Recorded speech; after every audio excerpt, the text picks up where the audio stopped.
Subscribe to our YouTube channel and press the bell icon to get the latest updates.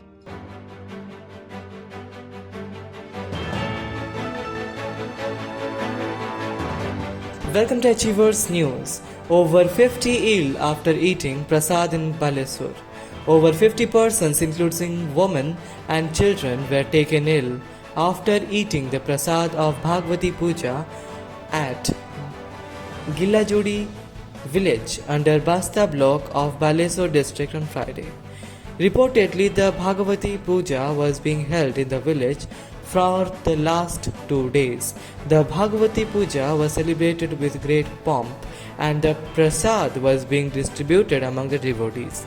However, 3 to 4 hours after eating the Prasad, some people started vomiting. All of them were rushed to Ponsakuli and Basta hospital in 10 ambulances. Many are still receiving treatment.